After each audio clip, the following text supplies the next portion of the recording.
Now, this report is sponsored by the new Mark Moss Show podcast. Want to learn more about cryptocurrency in the new year? Check out the Mark Moss Show podcast. Each week, Mark Moss, an investor, crypto expert, and host of the popular YouTube series, shares his knowledge as a true entrepreneur. Listen to the Mark Moss podcast on the iHeartRadio app or wherever you get your podcasts. The secret to staying on track with your goals? HelloFresh. Their delicious recipes and doorstep delivery take the hassle out of mealtime, and their fit and wholesome plan makes eating well easier than ever. With HelloFresh, you can take your pick from 50 menu and market items each week and even customize your box by swapping in proteins and sides that work for you. Get 16 free meals plus 3 gifts. Use code radio16 at hellofresh.com/radio16. That's code radio16 at hellofresh.com/radio16. Rich is just a really good guy. The term good egg isn't enough to describe him. He's also certified organic and free range. Rich puts the cap back on everything. The toothpaste, the olive oil, the shampoo, everything. He lets his 10-year-old nephew beat him at virtual tennis, even though he can straight up slay his 10-year-old nephew in virtual tennis. When the toilet paper is running low, Rich replaces the roll on the actual holder, not just on the back of the toilet. Rich is texting and driving. Rich, no. What are you doing, Rich? I was just telling everyone how great you are. Texting and driving makes good people look bad. Visit StopTextStopWrecks.org. A public service announcement brought to you by the National Highway Traffic Safety Administration and the Ad Council. El Paso's News Radio 690 KTSM. Live from the KTSM AM 690 studios, it's Talk El Paso with Andrew J. Polk. Be a part of the show by calling 915-544-KTSM. 915-544-5876. Or comment online on our stream at facebook.com/Talk El Paso. It's 4 p.m. Mountain Time, and that means it's time to talk El Paso with Andrew J. Polk. Thank you all so very much for joining us here for Talk El Paso, airing live on News Radio 690 KTSM. I'm your host, Andrew J. Polk. Thanks for tuning in, however you may be doing so, be it on air, online, live streaming through the free and reliable iHeartRadio app, or joining us over on the various social pages we're up on these days, facebook.com/Talk El Paso, as was just mentioned, but also Facebook, their pages over there, Twitter at Talk El Paso, the Talk El Paso channel over on YouTube, and Twitch, Andrew J. Polk. Those are some of the better ways to get at us throughout the show, usually anyway, because you can leave your commentary there, as I already have Leroy Chuck letting us know that he's ready for the show here today. But we are doing that whole Friday thing here today. So if you have missed the memo there, what it means is that on Fridays is that we will take on any comments, any callers throughout the program. Free for All Friday is the name that I like to give to it, because it's a pressure relief valve, because we both want to have more interaction and get people talking about the things that are important to them, but also just kind of opening up the bounds outside of what we usually focus on with the borderland-centric focus. I mean, I'm still interested in it, do not get me wrong, but there's a whole lot more than we can even fit into a couple of hours every day, and much less with the focus going on everywhere. So we will take on any subject today. Just if you're calling in, just keep it clean, because we, want to keep this going.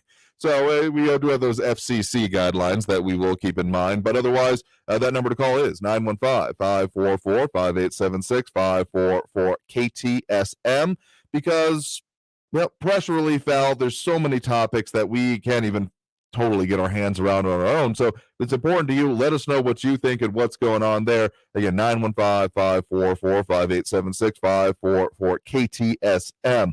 A couple of things on my mind here this week. Some of the things been creeping in the background a bit more and haven't quite necessarily raised to like the top headlines here, but some have when it comes to the smuggling that we keep seeing within our section of the border. Another situation coming in, as reported on today by our news partners over at KFOX 14, 43 migrants discovered in 2 separate smuggling attempts in Las Cruces. Again, hard to put absolutes like, this is definitely an increase, but it does seem, just anecdotally into what I've been seeing come across my desk, that there is an increase in these kind of incidents happening. I mean, this is the second major one being talked about just this week. So whether it's an absolute increase of this kind, I mean, we've been seeing an absolute increase in the pressure on the border in general, and particularly our region. when it comes to human trafficking, smuggling, illegal immigration, all of those factors, and of course, the demands that have been put on to law enforcement, federal and otherwise. We talked a little bit about Operation Stone Garden and some things going on with that. Did have a conversation today with Tony Gonzalez, the Republican representative from the Texas 23rd Congressional District, which represents an increasing part of El Paso County. We're going to have that interview here for you coming up the next week as part of our series on candidates here. But something interesting that his office is doing is including focusing on that whole personnel and staffing issues within particularly Border Patrol, but CBP in general, Customs and Border Protection. A program that they are focused on is that there was a meeting actually with the Border Patrol chief and also a meeting with others from our sector here that they are seeking to have about 1,000 contractors be added to the agency. So not doing necessarily the total law enforcement duties, the arrests, etc., but the processing. So that's something interesting that is developing the background along with this. But another one on top of my mind as well that has been a little bit more in the background is, well, the legalization of drugs happening within our region. Of course, New Mexico on the cusp of April 1st here. We're, just a couple months out of here at this point, getting closer to it. And the legalization happening there, some of the movement happening there, and some of the economic impacts that are being expected from it. Good headline coming from some statewide reporting in New Mexico. Sunland Park eyes $7 million slice of New Mexico's $300 million cannabis pie, coming from Border Report specifically. So some of those those are the factors that are very top of my mind here today. But as I said, we will take on all subjects here today. So that number to call is 915-544-5876, 544-KTSM. Right now we do have Raul in the Northeast in the line here with us. Raul, thanks for joining us. Hey, Andrew. Today's mail, I got a flyer, very slick looking, color and everything. It says, Democrats have the right to know Melissa Baeza voted in Trump's Republican primary. And it says, County Court at Law number 3 needs a judge who represents the democratic values of everyday El Pasoans. And then it's got a wolf in sheep's clothing wearing a MAGA hat.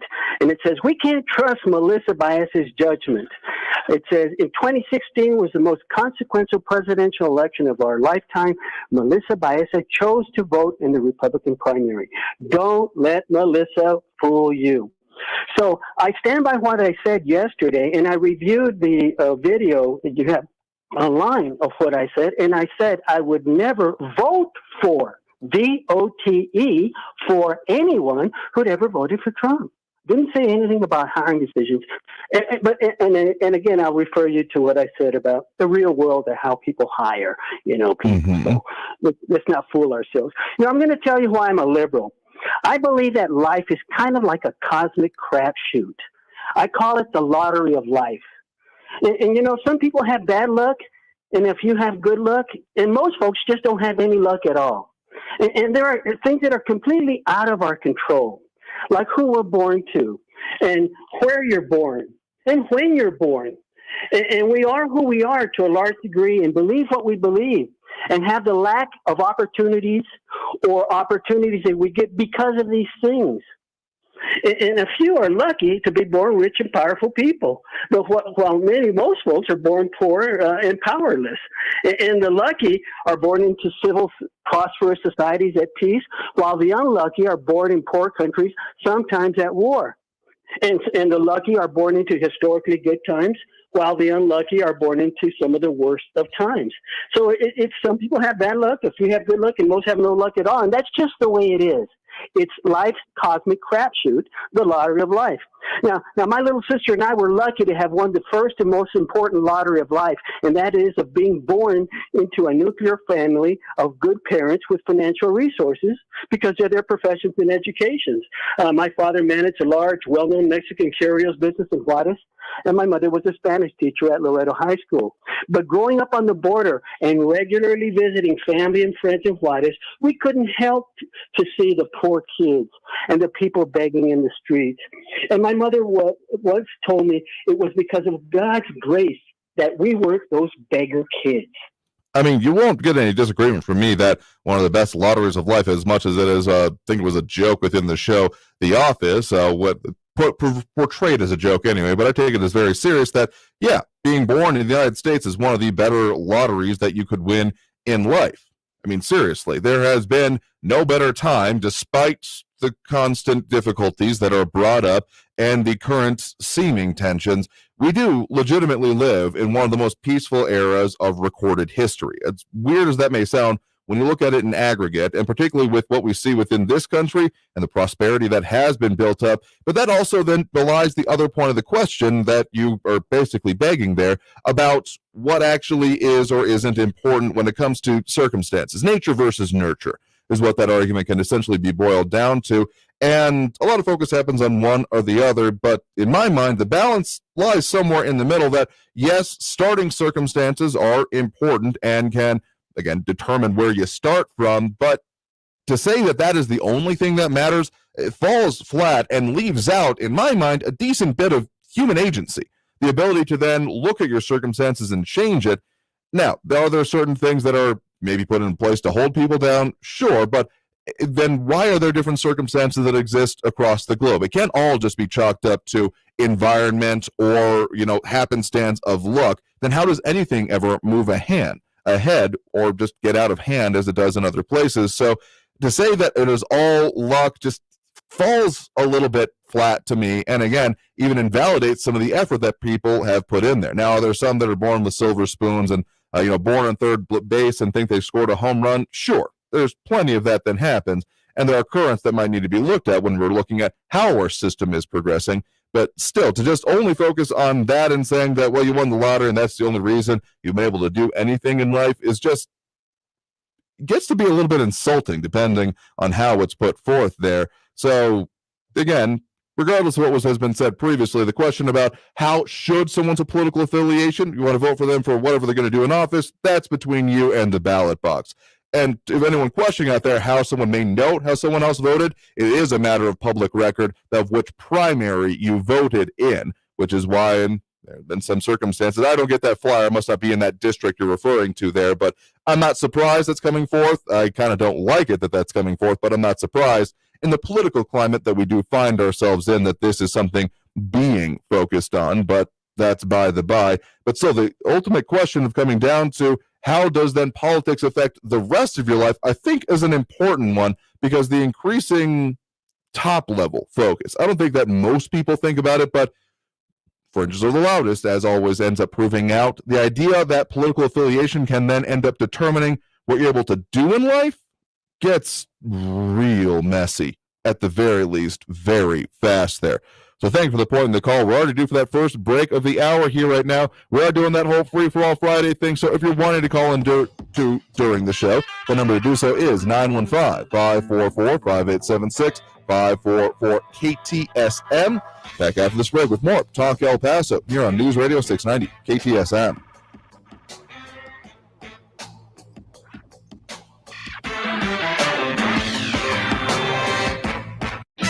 Traffic all day. News Radio 690. I-10 westbound at Airway got an injury accident with EMS on the scene there, and it's causing some slowing. 54 Patriot at Kenworthy. That accident is cleared, and all lanes are back open. There's still a backup, though. Joe Battle Boulevard, northbound at Edgemere, injury accident there. And Vista del Sol, eastbound at Zaragoza, injury accident. Pelicano or George Dieter could be your alternates. Kerry Edwards, El Paso traffic. This report is sponsored by the Ben Ferguson Podcast. Coming up on the Ben Ferguson Podcast, we're doing a 5-part expose into the millions of dollars coming from China to the Biden family. And is it time for a special prosecutor? The answer is yes, and I'll explain why. Download the Ben Ferguson Podcast now. Louis Gohmert, what a wonderful guy. This is a man who's been a friend of mine from day one. I'm Louis Gohmert. As a congressman, I worked with President Trump to build the wall. Thank you, Louis. He's the only one that might be even tougher than us on the board.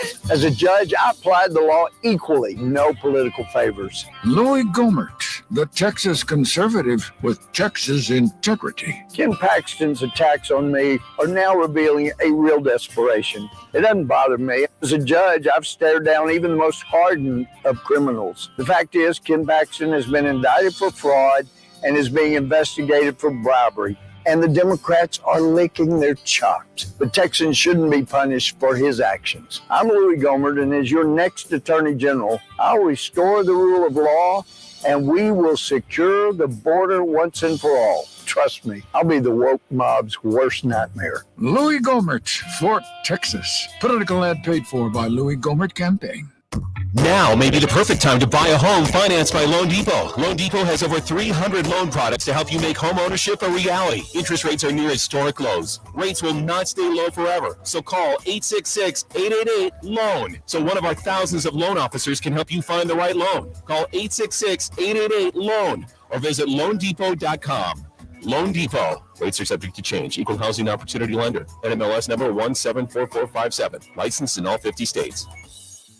iHeartRadio Earth knows small changes make a big difference for the environment. Did you know that keeping your tires even a single PSI lower than recommended means worse mileage and more trips to the pump? So do the environment and your wallet a favor and always check the tire pressure.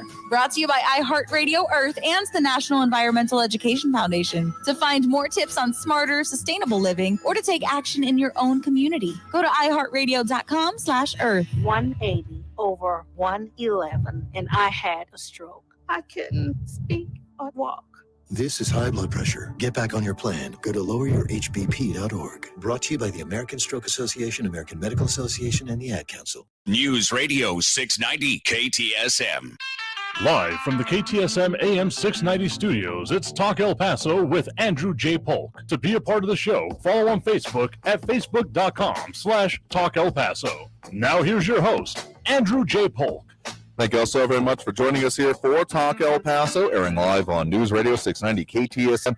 I'm your host, Andrew J. Polk. Thanks for tuning in, however you may be doing so. A lot of ways you can interact with the show. We're doing that whole Friday thing, Free for All Friday, taking your comments and calls throughout the entirety of the show, 4 to 6 p.m. as we are. So that's that first segment here. But we got more calls on the line. The number to do so, if you're wanting to, is 915-544-5876, 544 KTSM. Comments coming in over on the social. Oh, a lot of them coming in here. The Skeptic Squad, alive and well and up and at 'em already. Leroy, Chuck, John Brazelton, and Raul commenting again over there. John Brazelton on that other issue I mentioned there about, the legalization happening in New Mexico. Interesting juxtaposition he mentioned there. Drug addicts for New Mexico taxes instead of oil taxes for New Mexico. Some might call that one addiction for another, but that's the separate issue. But the local impact is still what I'm interested in. Some calls for maybe or impacts of greater economic development. Again, some of that reporting coming out of New Mexico pointing out that yes, there is a city on the cusp of one of the larger cities in Texas and therefore in the top 20 easily of the country. So is there going to be development happening? Again, the whole, I don't think it's copyrighted. If not, it probably should be. The Side Door Pot Store, probably something we're going to see crop up, if not that name, something to that effect here. But also him commenting on that, topic brought up by the previous caller, unless you're born with a physical or mental handicap, you make your own luck. I'm not saying that there are people out there that are disadvantaged by certain situations, but just something I have found in life, having advantages that I have had, among other things, but that in accomplishing goals that I've then set for myself, the harder I work, the luckier I get. That has been a persuasive philosophy I have found for myself here, but a lot more comments coming in there as well. But if you wanted to call in, again, the number to do so, 915-544-5876, 544 KTSM. Right now, we do have Andrew on the west side here with us right now. Andrew, thanks for joining us. Yes, good afternoon, Andrew. Afternoon. What's on your mind? Yes, I must respond to that Raul character. Mm-hmm. If you take his argument to its logical conclusion, then he shouldn't support anybody or vote for anybody that voted for Bill Clinton. Next, I was going to say, you're familiar with the Mexican lawsuit against gun manufacturers. Oh, correct? Yes. Mm-hmm. Yeah, we talked about that a couple of times, if I do recall. Yes. Just to let people know out there, 13 states attorneys generals have filed amicus briefs supporting Mexico's lawsuit against gun manufacturers, which I think there's nothing more treacherous than siding with a foreign government that seeks to bilk $10 billion out of a legitimate industry. Yep, 13 states and 2 other Latin American and Caribbean nations also throwing their support behind this, according to Reuters here.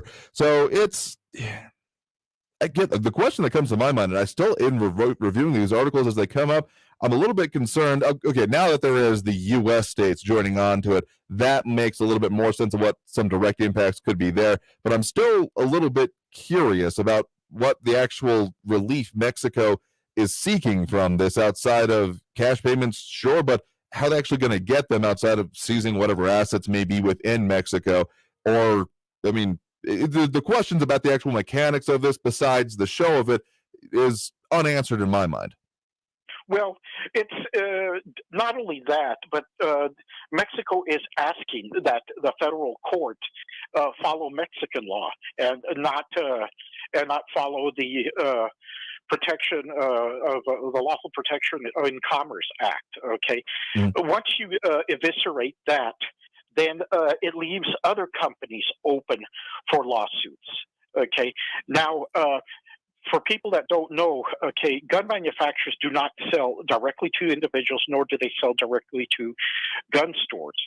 They sell to distributors, and those distributors have to follow federal and state laws. Oh yeah. Next, those distributors then sell to local gun stores, and then they also have to follow state and federal law. And then if you want to go in there and buy a gun, you have to pass your background check. So nothing in the process is illegal, okay? Nothing in the process.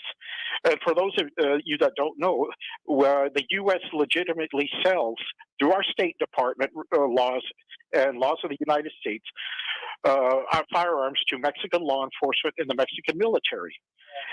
As of last year, or rather 2020, 35% of the guns that have been sold legitimately to Mexico are unaccounted for. Now, that's just the U.S. And then figure this out. Okay, that's just the U.S. Imagine other countries like Austria and Germany that sell firearms to the Mexico. So they're disappearing from armories, both at the federal and the military level. Yes. I mean, it's a mess when it comes to the both north. I mean, we talk a lot about the northbound trafficking and smuggling that comes across the border, but the southbound is still pretty significant. I mean, there's a reason that they have all of those. I mean, I remember since in my lifetime here and having lived in the borderland, those no gun signs heading onto the bridges into Mexico cropped up because of the hapless individuals that ended up crossing, claiming ignorance that they didn't know about it. But it happens in increasing amounts here. Again, to my understanding, there is one legal gun store within the country of Mexico, operated by the federal government within Mexico City, and yet they're still finding themselves outgunned here. The filing of the initial lawsuit says that the company's undermining Mexico's strict gun laws by designing, marketing, and distributing military-style weapons in ways they knew would arm drug cartels and all of the things that come across with it. Now, that sounds like a pretty high burden of proof to me in my limited and technically non-existent legal experience. I mean, I studied ideas of going to law school, didn't end up going, but did mock trial, speech and debate, those kind of things in high school and in college. And that is a very high burden to prove that there was intent to it. And also the other convoluted argument that comes out of this, the idea that, okay, the laws that exist on the books within the United States that would shield manufacturers from these kind of lawsuits only apply within the U.S. and not outside of it. So not only are they saying we should apply Mexican law, but we should ignore U.S. law as part of it. The fact that there are U.S. attorney generals, primarily Democratic U.S. attorneys general, signing on to this doesn't surprise me, though it does disappoint me, very similar vein to what you're talking about there, because, yeah, you're literally signing on to a foreign effort to, in my mind, undermine U.S. law when it comes to this. Yeah, well, you can quote me on this, and anybody out there can quote me on this. My response to Mexico's assertion and saying that the manufacturers facilitate arming of these cartels and other criminals is garbage. That's what I say, and I'll repeat it again. It's garbage. Number two, my last 2 points is this: go after the individual criminals, okay, not the guns. DWI, drunk drivers, you don't go after the cars, you go after the drunk drivers. Yep, nope, that's very true, and very much I find myself opposed to the entirety of DWI, and we have talked about that, or DUI as it's technically known these days. It is something that we track down to the individual level of, hey, there have been individuals who have used an otherwise legitimate form of activity in an incredibly wrong way, and we have pursued them legally under those circumstances. That's an important comparison that gets lost a lot, I do believe. Yes, yes. Oh, and also I would tell people out there, I would tell your audience out there, be careful with the UN Small Arms Treaty. If that gets ratified by the Senate, you can kiss your Second Amendment rights goodbye. And then my last point, Andrew, is reference to our friend from Mesilla out there concerning Texans. Well, we've been doing okay for the last 186 years, so I wish him well, but, don't insult Texans. Thank you very much for your time, Andrew. Sure thing. No, thanks for the points in the call there. I mean, don't mess with Texas may be an anti-littering campaign, but I find it also a decent way to think about life as well. But maybe that's just me. Anyway, we're already due for that next break right now, so thank you for the points in the call. We will take more calls on the line here. I do appreciate it personally if you treat it a little bit conversationally, so appreciate the example shown by Andrew there. But come out of this break, we'll get to more comments and calls on the line here. A lot going on over on the social media. John Benson, Leroy Chuck, Raul, John Browserton, and more. Get to some of those and more of your comments and calls. The number to do so, 915-544-5876, 544 KTSM. Back after this break with more.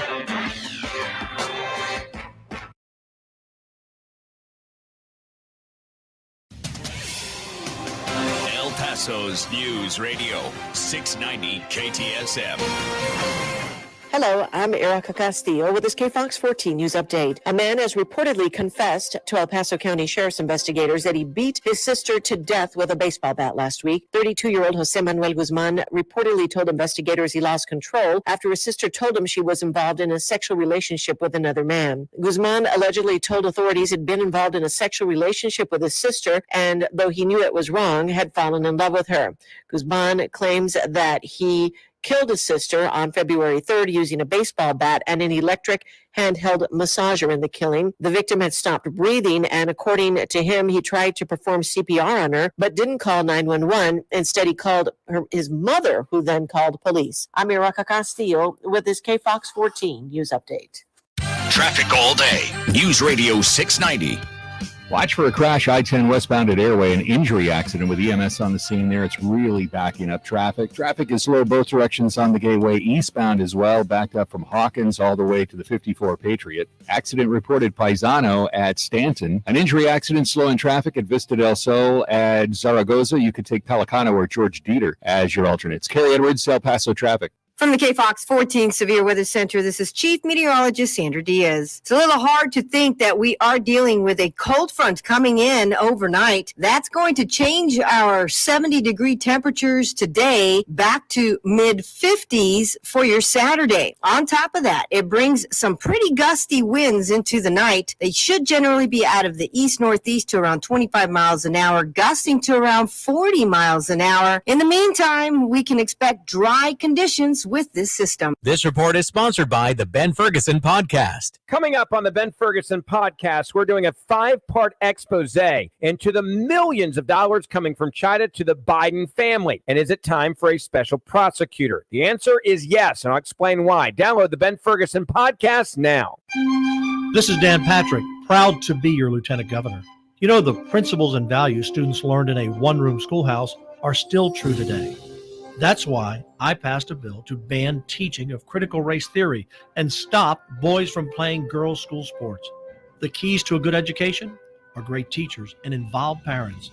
I will always fight for great teachers and for parents' view to be heard and respected.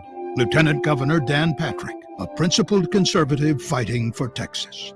Running for Lieutenant Governor in 2014, I pledged to ban sanctuary cities and fund border security at historic levels.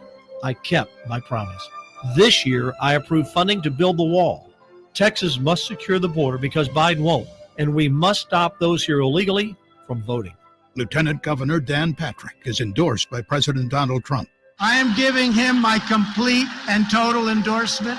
Political ad paid for by Texans for Dan Patrick. I love when my friends stop by, but to help keep my friends and my family safe, I always spray Lysol in my home before guests arrive and again after they leave. Nothing kills more viruses on more surfaces than Lysol disinfectant spray. Lysol, what it takes to protect. Use as directed. Want to learn more about cryptocurrency in the new year? Check out the Mark Moss Show podcast. Each week, Mark Moss, an investor, crypto expert, and host of the popular YouTube series, shares his knowledge as a true entrepreneur. Listen to the Mark Moss podcast on the iHeartRadio app or wherever you get your podcasts. This report is sponsored by the new Mark Moss Show podcast. Text and work.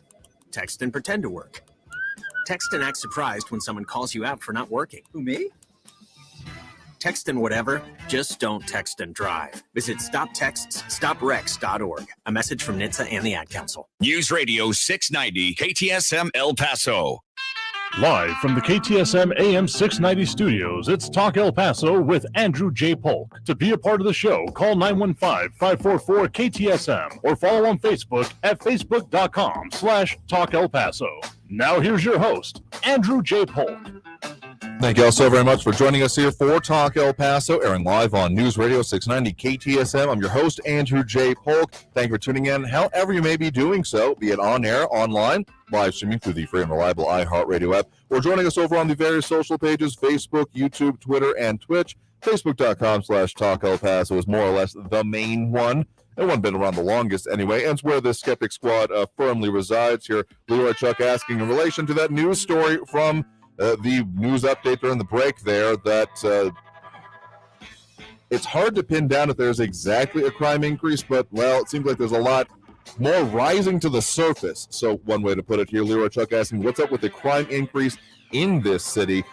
Hey, I mean, that circumstance, that particularly disturbing story that was mentioned there during the break of someone beating their sister after being in a relationship with the sister and finding out they were just messed up. But there was another actual mugshot that came across from our news partners at KFOX 14 previously of a gentleman who had been found after allegedly beating and killing the older gentleman in a parking lot, and the mugshot just showing them just strewed out. It's disturbing, again, is the best way I'm going to put it right now without getting into too much of the detail here. Again, hard to pin down if this is exactly an increase in crime, but it does seem like it's getting weirder out there at the very least. Ugh. Make smart decisions with how you go about your day is the best way I'm going to say that right now. But to some of the other things we brought up here, including that flyer that was brought up going around here, John Benson saying that, okay, this person voted in the Republican primary in 2016. That doesn't mean they voted for Trump. John saying that he voted in the Democrat primary every year and isn't because he supports those people. Also pointing out that Trump didn't win Texas Republican primary in 2016. Ted Cruz did. So reasoning that the odds are that someone voting in that primary voted for someone other than Trump. Again, this is why, don't worry, your vote and who exactly you voted for is something that is, well, it's on the record, but not public record. But if you voted and where you voted, that is a matter of public record. So if you voted in a particular primary or not, that does show up on the rolls here. And I'll tend to agree with John's reasoning that I do vote in the Democrat primary more often than not because, again, a good example from the last time around, or even for this current one, if you live in the precinct 3 for county commissioners, that's your election, is the Democrat primary, since there isn't a Republican challenger on the ballots or any challenger on the ballot outside of that primary. So often, unfortunately, more often than I would like, which is at all, that ends up being the case within our region, that we see that the decisions are made within the primary races. Another good example was our current district attorney. That race was decided within the primary. Just how it keeps coming along, as we also have Edgar Ortiz joining us over on the social media. Welcome to join in however you may be doing so. And again, we're doing that whole Friday thing, so the number to call there if you wanted to participate in the show that way is 915-544-5876, 544-KTSM. Just to kind of put a pin in the whole gun conversation brought up there, still more reverberations coming out from the, announcement by Robert Francis Beto O'Rourke that he has softened, I guess would be maybe the right way to put it, if you buy it, that is, his stance on his support for the Second Amendment, or actually technically declaring his support for the Second Amendment by saying that current Texas laws have actually weakened it somewhat paradoxically in my mind.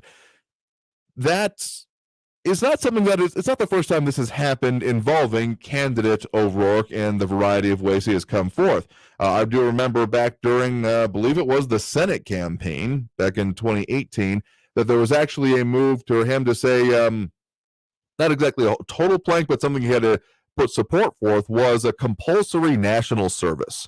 Essentially the idea that coming out of or going into college around that age between I think roughly 18 and 24, that you have to complete 2 years of public service in some kind, whether it be with Job Corps, one of the 3-letter development agencies, or involving military service or something like that as being a requirement, kind of, again, compulsory as the way it is in a lot of other countries, including a decent amount of our allies. And that got shot down pretty quickly. So, again, I will take it with a grain of salt, someone who has changed their mind on a significant issue, but take it as generally positive if they are sincere about, okay, I have had an idea and I've gotten feedback about it, and I have then, based on the feedback, changed the idea. That's more or less how elected officials are supposed to work, but whether you buy it or not, that is up to you here.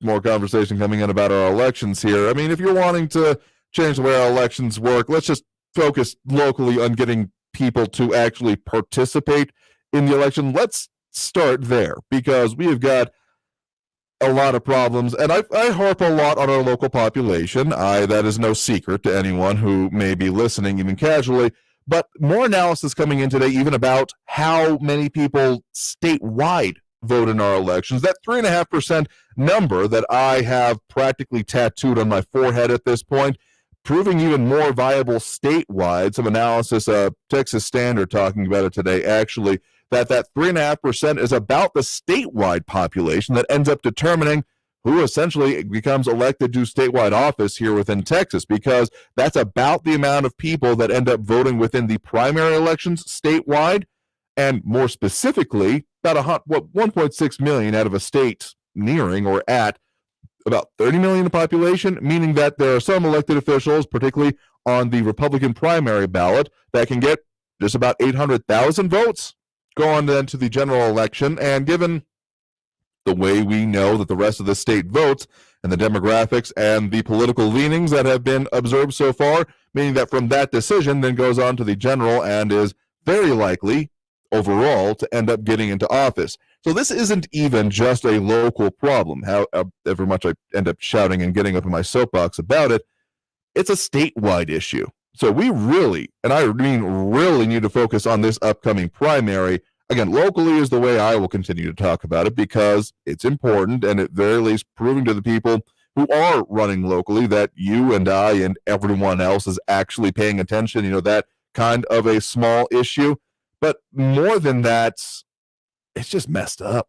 The fact that such a small portion, and not even because of any control, I mean, there are other small populations making decisions for the rest of us that have not earned that position, or are doing it in such a way that would raise questions, such as, the phrases that come about oligarchy and all the things involved with the idea of campaign finance and buying, not necessarily votes, though that can also happen, but also buying, representation by giving the money to the politicians. That we have our own issues with, of course, but the fact that we have such a small population deciding for the rest of us because of, I have not a better way to describe it than apathy, than people just being like, yeah, so what, it's a primary, I'll vote in the general. I'll still take that reasoning over why should I vote at all, but it's still not great reasoning. And, on a sliding scale of good to bad, this is closer to bad, but at least not an absolute bad in my mind, to put it in simple terms anyway. Point is that we just need more people to vote. So even if you have your plan to vote locally, which I really, really, really hope you do, because we got the early voting starting on Monday, again, a nice Valentine's Day present for all of us, all of it statewide, I feel like there has been a little bit more focus on disparate areas, including our own. Again, you've heard during our commercial some of these statewide candidates who are putting their money where their mouth is when it comes to the borderland. Do appreciate some of the analysis coming up, even from our listeners, about the idea that, yeah, this area could make a difference in some of these statewide races. Whether or not it does, we'll see how the results come out. We probably won't have a total live election night show for you, but we'll definitely be going over some of the results out of the primaries in the days leading up to and following, of course, the actual election. I will be very curious to see, because that was actually part of the quote-unquote conventional wisdom, the political analysis, better way to put it, out of the 2018 election when we did have O'Rourke on the ballot challenging Ted Cruz, was maybe El Paso will bring in the balance. And even if the vote at that point in time had been 100% for O'Rourke, which it wasn't, it even wouldn't have made the balance there, because we still kind of don't turn out all that good and fun stuff here. So I would love for there to be, let's just call it statewide, 2 million people involved in the actual primary process, or even then, just double digits locally. That does not feel like it should be that much, but I'll be, ecstatic if we can at least reach that. Leroy Chuck calling out as Valentine's is a fake holiday. Wake up, men, make a stand. I think we should also, there's another holiday that I also enjoy that I can't mention on air, but there's also the concept out of Asian countries. I think it's called White Day, which is like essentially Valentine's Day for men. That's a better way to put it here. But hey, I'll take it as take your romantic date out to vote, because being a part of our systems, what's sexier than that? That's part of the problem, I think, coming with it.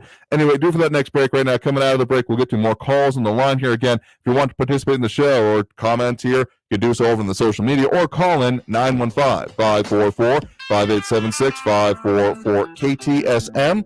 Back after this break with more Talk El Paso here on News Radio 690 KTSM.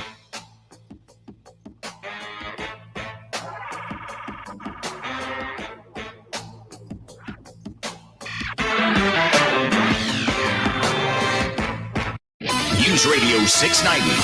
Traffic all day.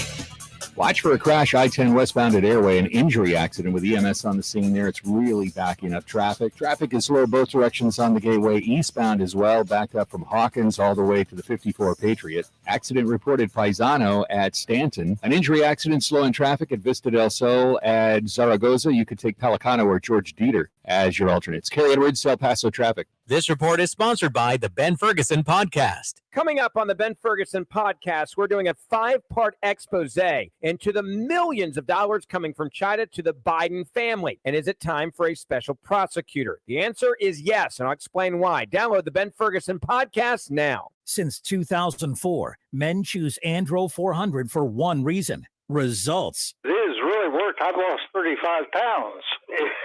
It's just unbelievable. I never lost weight like that easily in my life. Congratulations, Stephen, on losing 35 pounds. Now, listen to Leonard's results. So when I went to my doctor, I was telling him about your product, Andro 400, and he said that it was okay for me to take it. So I started taking it. I just came back from the doctor yesterday. I'm down to 190 from 236, and he told me to continue to doing what I'm doing. Outstanding, Leonard, losing 46 pounds. Guys, if achieving results like losing belly fat, gaining energy, and improving testosterone levels are what you're looking for, then get Andro 400. We guarantee the results. Start today and get free shipping. Go to andro400.com. andro400.com. andro400.com. Under Governor Greg Abbott, the Texas economy is full speed ahead. Ranked the #1 state for business every year he's been governor. #1 in exporting products all over the world. #1 in businesses moving to the state. And well over 1 million new jobs since the pandemic. Under Governor Abbott's leadership, the Texas economy is the envy of the nation. But under Biden and Beto, Texas would come to a screeching halt. Open borders causing chaos and endangering our safety. Higher taxes hurting families and businesses. The Green New Deal crushing our economy. On March 1st, vote to keep Texas on the right track.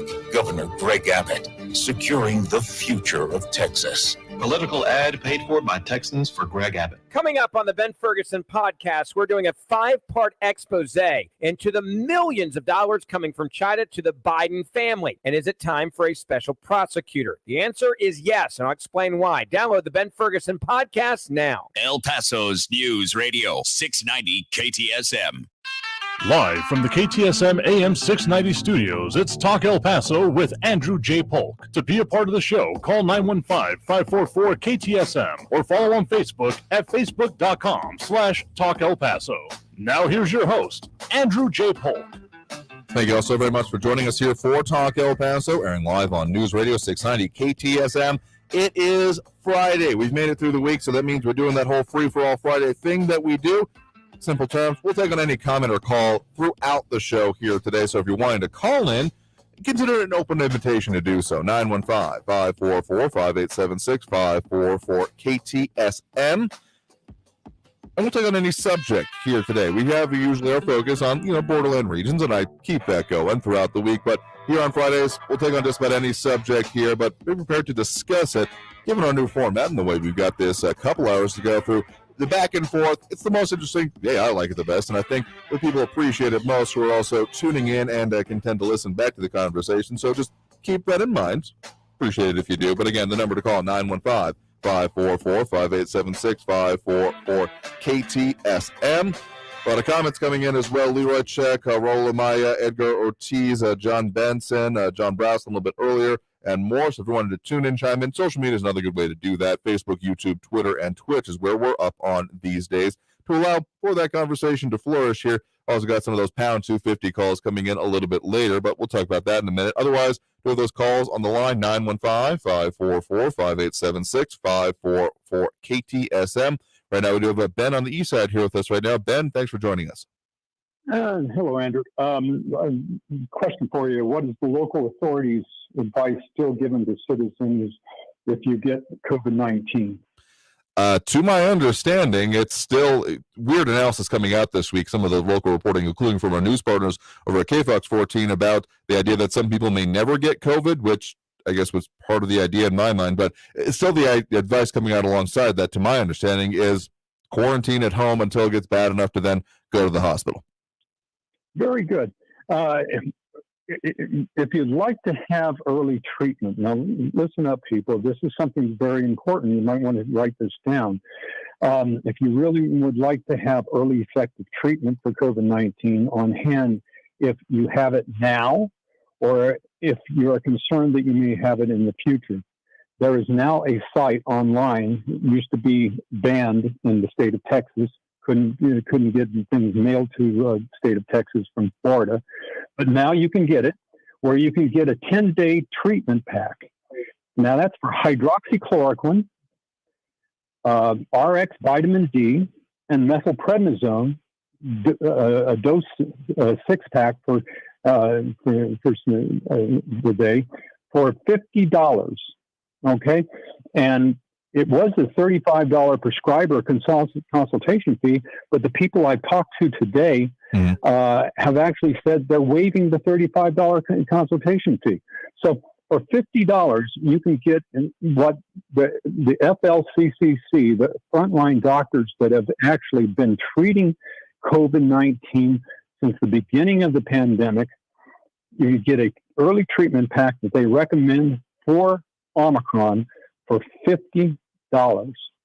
Also, for $50, you can get another treatment kit with fluvoxamine, which the CDC and government authorities have said it is effective, and RX for vitamin D, prescription vitamin D, for $50 also. So you've got early treatment. You have to take it within the first 3 days of getting COVID. If you get tested for COVID and you come back negative, chances are you probably don't have. You may not have it, but if you feel like your symptoms are not quite right, you might want to go ahead and start taking this treatment in the first place. If you have a doctor that will treat COVID-19, God bless him. Go with what your doctor says. But if you do not have any other means to get this treatment, this is now on 7 cells. That's 7. That's SEVEN. You have to spell it out. Cells, CELLS.com. They will take some information from you. If you qualify, they will send you the kit for $50. That is interesting because, of course, I mean, when there were other fully FDA approved or investigated methods, early treatment, I mean, the monoclonal antibodies that were available in our area, and to my understanding today, they are looking at a new round of them being approved now for when it comes to the Omicron variant. But that was something that was talked about primarily as you have to do it early. And so that has been a persuasive argument to me about early intervention with this and dealing with it early. I mean, the whole sit at home and wait for it to get bad, that is pretty much in my mind coming out entirely of the whole supply versus what is actually available in terms of demand. I mean, it's weird to talk about supply and demand when it comes to medical issues, but this is essentially the evolution of 2 weeks to slow the spread kind of consideration about, well, they don't have quite enough resources. El Paso hospitals haven't been quite overrun by all the numbers I've been looking at, but have been pretty within damn near sight full up at any particular point with a bed or two available on average in recent weeks that, again, the stats I've been looking at. So that's pretty much where that advice is coming out of. And unfortunately, a lot of the advice that seems to come out of both local and nationally revolves around the idea of, okay, how does then people getting infected interact with then these systems we have in place to be able to deal with it, the hospitals, the infusions when they have been available, etc. So again, talk with your doctor is definitely a very good starting point for me, but considering early intervention and also prevention is something not talked about enough. I'll fully agree with you on that. Well, one thing for sure is that if you want to help the local community out by not filling up the hospitals, and you don't really want to go into the hospital, because if you do go in the hospital, they're going to give you remdesivir. They're going to give you a low dose of steroid that's not going to help you. And you're going to end up having, it's between you and God whether or not you're going to come out of there. So if you want to have some other alternative, consider getting this. Again, 7 cells. Interesting information there. So thank you very much for the point in the call there. Again, this has been, through most of the pandemic, has been pretty much one-note response, what it really comes down to in my mind. The idea that the hospital treatment and, I mean, the vaccine, sure, but all this other stuff around it has been really fallen by the wayside, and I do think that that is, frankly, much to our detriment there. So again, thank you for the point in the call, or do now for the coming up on that break for the next hour here. Again, if you're wanting to call in during the program, the number to do so is 915-544-5876, 544-KTSM. Taking on all comments and calls here today. Just keep it clean if you're calling in on air. Again, the number to do so, 915-544-5876, 544-KTSM. See you back after the top of the hour news here on News Radio 690 KTSM.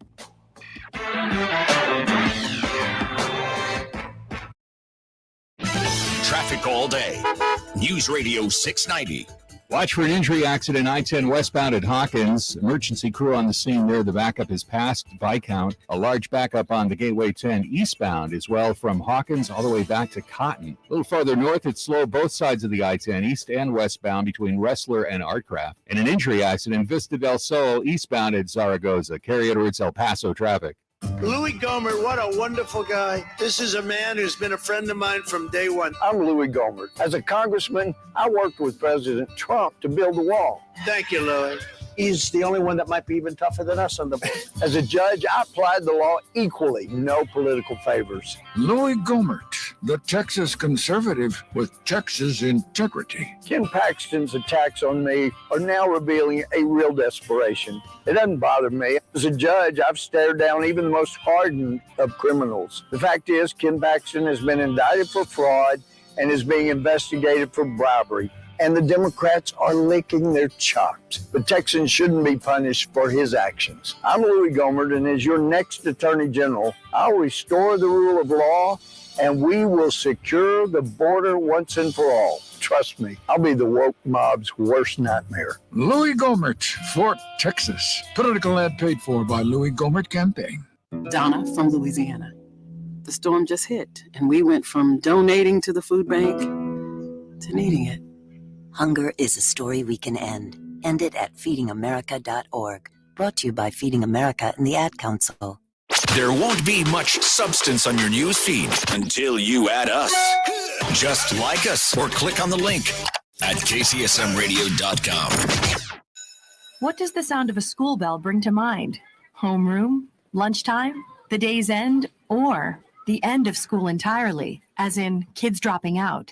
At Communities in Schools, we work directly inside schools to help those students whose ability to come to school is often jeopardized by hardships, the loss of a loved one, poverty, lack of housing, or bullying. Hear from a few students whose lives we have touched. They've always had my back. They've always done anything to help me. At Communities in Schools, we empower students to succeed in and out of the classroom. They've been there for when I've had any questions, any problems personally. Anytime I needed support, they were there. Our mission is to ensure that at-risk kids have someone by their side. It means a lot to hear graduate. It's just a big accomplishment. Communities in Schools never gave up on me. They told me I can do it, and I did it.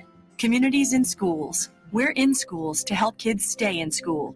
See how we help all News on students the hour succeed at and a half.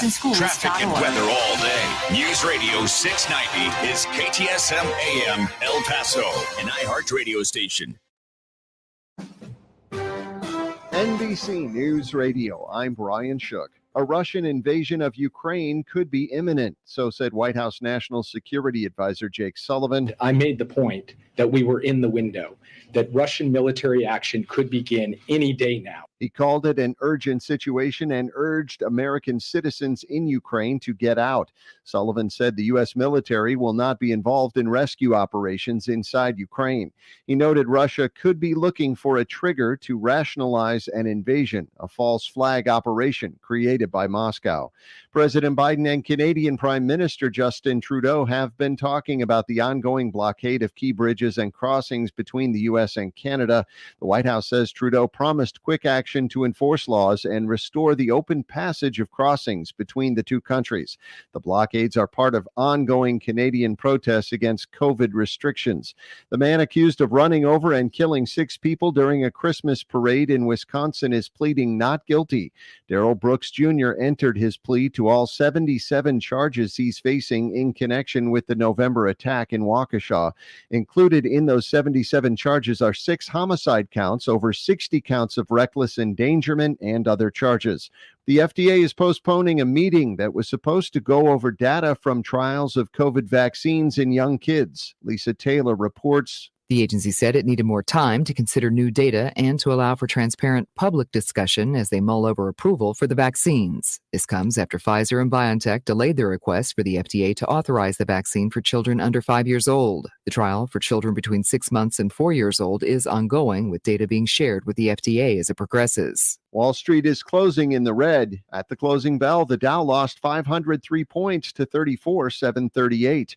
You're listening to the latest from NBC News Radio. Upwards of a few thousand New York City employees are being fired for refusing to comply with the city's coronavirus vaccine mandate. Scott Pringle reports. Mayor Adams says the city over the weekend will tally up the number of unvaccinated workers terminated for refusing to get the shot, but he is encouraged that municipal employees are now coming forward at the last minute with vaccine cards. We have had an amazing response from city workers, and we are truly encouraged by those numbers. Adams says he will not change the rule put in by the previous de Blasio administration because it's unfair to others who complied with the mandate. This is the law of the land. People must follow it. Those against the mandate say COVID testing should be used instead of the city handing out pink slips. A recently published study on treating COVID-19 with a heartburn drug is getting some mixed reviews.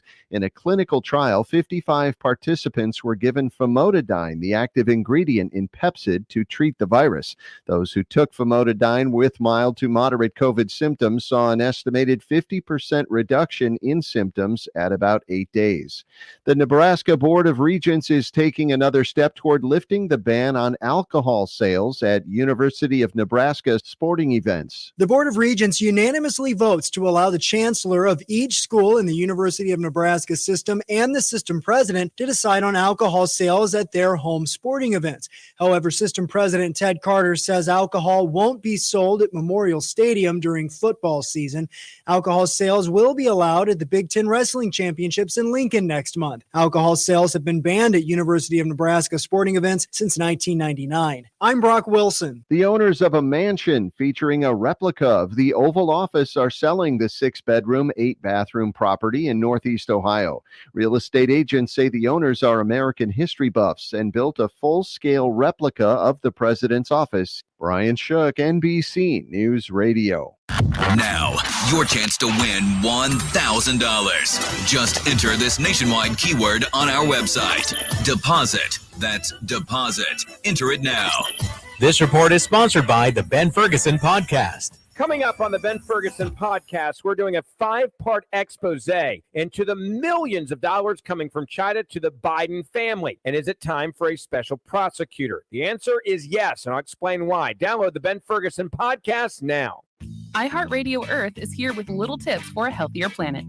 It sure feels good to step into a warm car after letting it heat up for a few minutes. However, this practice wastes gas, increases emissions, and pollutes the air.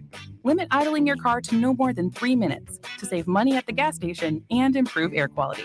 Brought to you by iHeartRadio Earth and the National Environmental Education Foundation. To find more tips for smarter, sustainable living, or to take action in your own community, go to iHeartRadio.com/Earth. Ah, love is in the air on the free iHeartRadio app. Set the mood for your Valentine with Love Songs Radio, playing the most romantic songs of all time.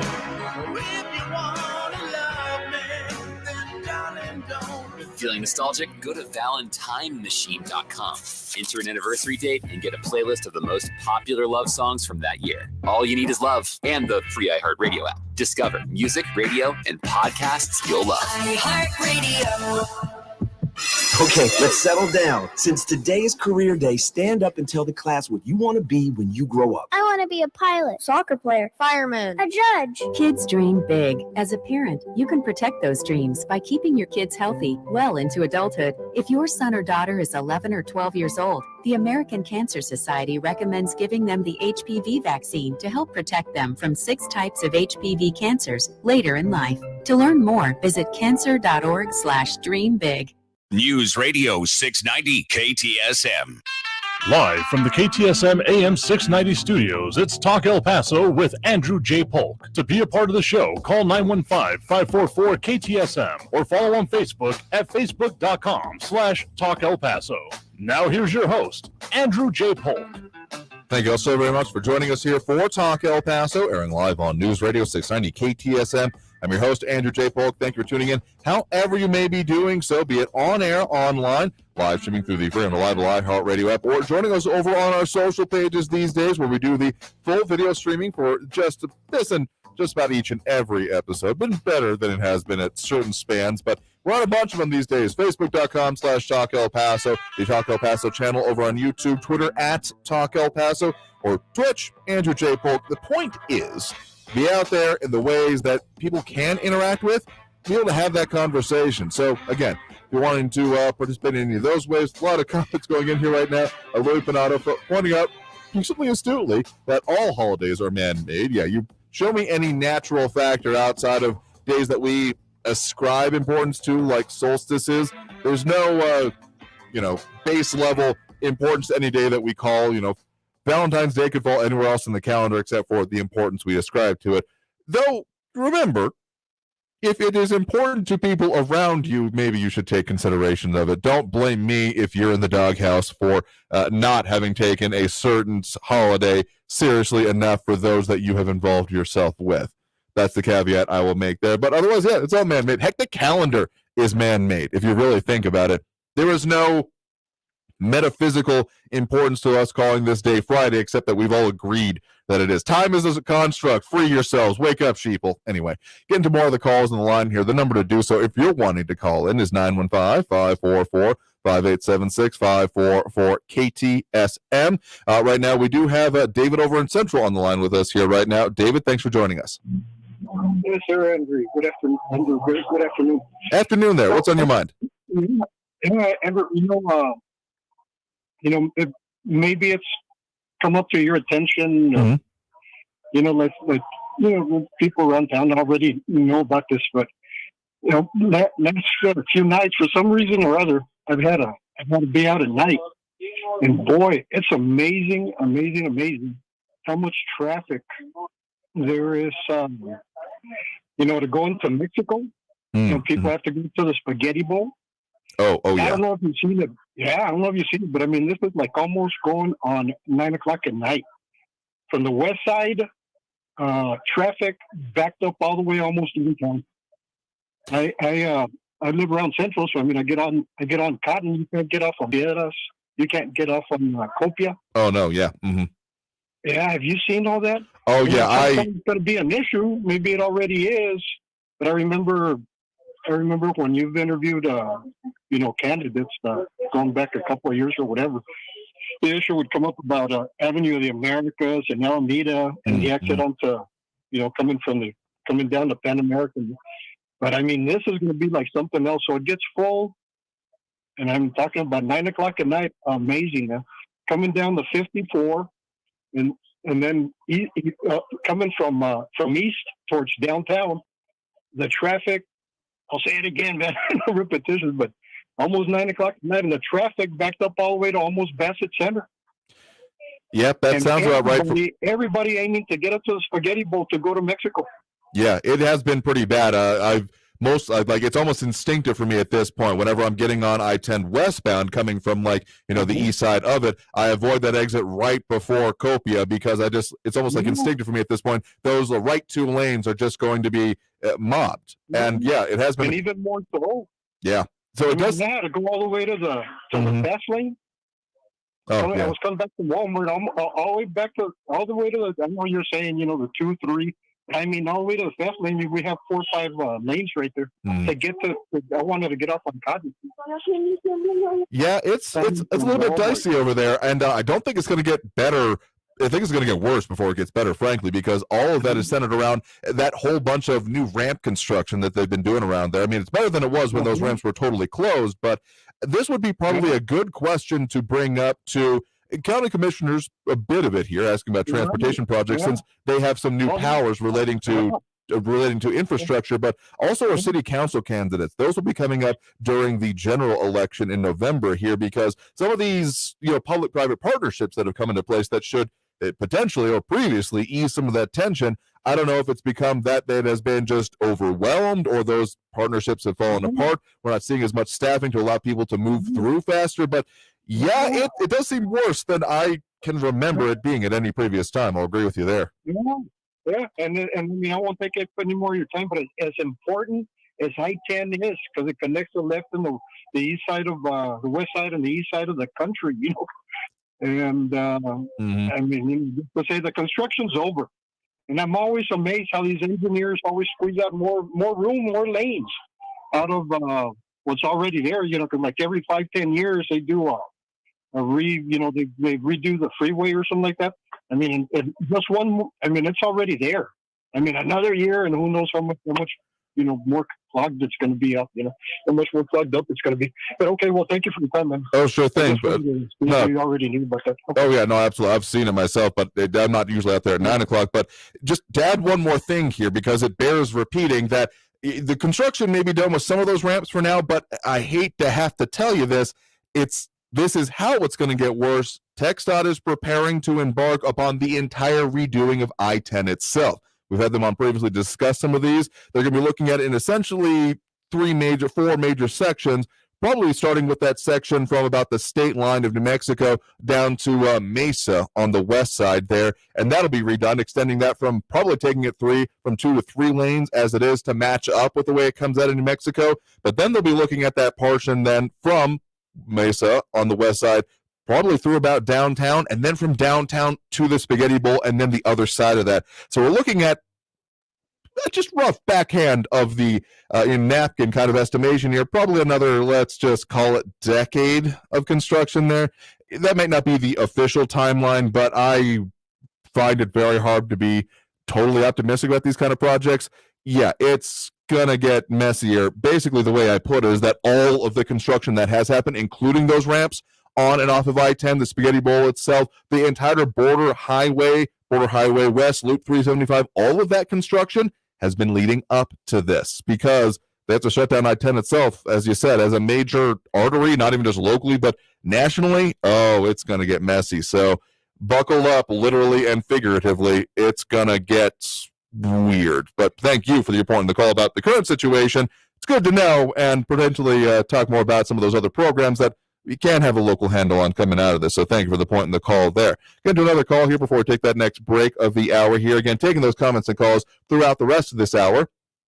Number to do so is 915-544-5876-544 KTSM. Right now we do have Joe on the east side here with us right now. Joe, thanks for joining us. Joe, you there? Again, an excellent program that you have. I really enjoy your show. FYI, positive news. Valentine's Day is coming up. Valentine's Day is my birthday. Oh, well, happy birthday early, anyway. I wish everybody a post-Super Bowl great day and a very happy Valentine's Day also. On the other side of that positive news, the police came by my house last night. They told me that my dogs were chasing people in the parks on bikes. Really? I told them that my dogs don't own any bikes. Happy Valentine's Day. That's all. Thank you. Sure thing. Happy Valentine's Day. Yeah, that's right up there with you're telling me a shrimp fried this rice? I don't believe you. Yeah, well, happy Valentine's Day to you as well. And again, happy early voting day to everyone out there as well. Again, real hot date. Take them to the polls and see how they really deal with our election system here. Oh, gosh. So it's interesting comments we got coming over here as well here. Comments about El Paso Live we might get into here a little bit. But again, taking those calls throughout the rest of this hour. Again, so if you're wanting to call in during the show, that number to do so is 915-544-5876-544 KTSM. Due for that next break right now. Coming out of the break, we'll get to our calls from the line. So if you're there, stay there. We'll get back with more here, 915-544-5876-544 KTSM. Back after this break with more Talk El Paso here on News Radio 690 KTSM.